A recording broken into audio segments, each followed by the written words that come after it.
selanjutnya silakan Mas Zaki Okta. Assalamualaikum Habib. Waalaikumsalam warahmatullah. Ada seseorang yang menjadi imam, imam itu dia sudah pasti khusyuk, dan pas menjadi makmum dia terganggu dengan pikiran-pikiran oleh pikiran-pikiran setan atau apa gitu yang masuk-masuk. Bagaimana caranya seperti imam bagaimana agar makmum kayak imam biar khusyuknya? Karena udah berusaha khusyuk masih tetap aja pikiran-pikiran tuh masuk, Habib. Terima kasih. Ya, mungkin yang kami tangkap begini, ada satu orang kalau jadi imam dia khusyuk, tapi kalau pas giliran dia jadi makmum dia hilang khusyuknya. Maka khusyuk itu patokannya apa sih? 3. Ya, khusyuk itu 3. 1, tenangnya anggota badan. Jadi mau dia jadi imam atau jadi makmum, tenangin anggota badannya. Yang kedua, hadirkan hati. Berapa banyak orang sholat tapi nggak sadar sholatnya. Ya, jadi sampai lupa ini rakaat berapa, ini rakaat berapa. Itu kan orang yang nggak hadir hatinya, sehingga dia lupa rakaat sholatnya.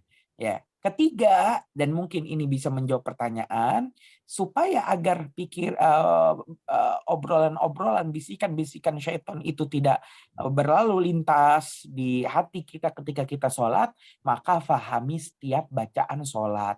Tahu kisah hikmah di baliknya. Sehingga ketika kita itu lagi, imam baca doa ruku, kita ingat apa tentang kisahnya, apa arti bacaannya. Ketika imam i'tidal, kita ingat tuh dengan Sami Allahu liman hamidah, kisah Sayyidina Ali yang nunggu kakek Yahudi waktu subuh, akhirnya tiba-tiba saat itu orang Yahudinya berbelok dan Sayyidina Ali baru nyadari orang yang ditunggu dan dihormati itu ternyata bukan orang Islam, tapi kakek Yahudi. Sayyidina Ali masuk ke masjid menemukan Nabi masih ruku di rakaat yang pertama dan mengucapkan Alhamdulillah. Ketika Nabi bangun dari rukunya, Nabi mengucapkan mulai saat itu dan mulai dari tempat itu Nabi mengatakan Sami Allahu liman hamidah. Sungguh Allah telah mendengar makhluknya yang telah memujinya. Siapa? Sayyidina Ali yang mengucapkan di belakang Alhamdulillah karena masih mendapati satu rakaat, mendapati rakaat pertama sholat subuh dengan baginda Nabi Muhammad Sallallahu Alaihi Wasallam. Ingat bagaimana malaikat Mikail menahan matahari agar tidak terbit dulu. Ingat bagaimana malaikat Jibril menahan pundak Nabi agar Nabi tidak i'tidal bangun dulu. Kenapa? Karena menunggu Sayyidina Ali yang menunggu kakek Yahudi tadi yang berbelok. Maka itu kisah yang diingat ketika kita mengucapkan Sami Allahu liman hamidah. Dan begitulah bacaan-bacaan sholat di dalamnya ada hal-hal yang dapat kita menjadikan kita lebih khusyuk. Maka salah pendapat para alim yang mengatakan, khusyuk itu adalah pikiran kosong, pikiran hitam. Bayangkan ruangan hitam kosong.